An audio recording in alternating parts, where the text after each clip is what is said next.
కాంగ్రెస్ సర్కారు మోసపూరిత హామీలతో ప్రజలను మోసం చేస్తుందన్నారు సూర్యాపేట బీఆర్ఎస్ పార్టీ జిల్లా ప్రెసిడెంట్ బడుగుల Lingaiah Yadav. BRS silver Jubilee సభను విజయవంతం చేయాలని మాజీ ఎమ్మెల్యే బొల్లం మల్లయ్య యాదవ్తో సమావేశం నిర్వహించారు. కేసీఆర్ హయాంలో ప్రజలంతా ఎంతో సంతోషంగా ఉన్నారని మాజీ ఎమ్మెల్యే బొల్లం మల్లయ్య యాదవ్ చెప్పుకొచ్చారు. కాంగ్రెస్ పాలనలో అన్ని వర్గాలు ఇబ్బందులు పడుతున్నాయన్నారు. ఈ కార్యక్రమంలో బీఆర్ఎస్ పార్టీ నేతలు కార్యకర్తలు పాల్గొన్నారు.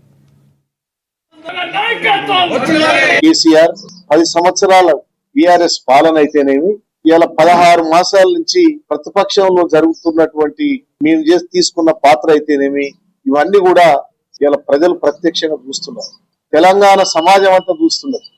ఏదైతే 2014కు ముందు కాంగ్రెస్ అవినీతి పాలన ప్రజలు విసికి వేసారి ఉద్యమ నాయకుడిగా ఉన్నటువంటి కేసీఆర్ ను ముఖ్యమంత్రి చేసినాక మన నిధులు, మన నీళ్లు, మన ఉద్యోగాలు మనకే రావాలని, దానికి తోడు పరాయి పాలన పోవాలని, సబ్బండ వర్గాలకు మేలు జరగాలని కేసీఆర్ కలలు కన్నారు. అటు సాగునీరు విషయంలో గాని, త్రాగునీరు విషయంలో గాని, కరెంటు విషయంలో గాని, ప్రజలకిచ్చే మౌలిక వసతుల విషయంలో గాని అన్ని కూడా వినూత్నంగా దేశంలో ఏ రాష్ట్రంలో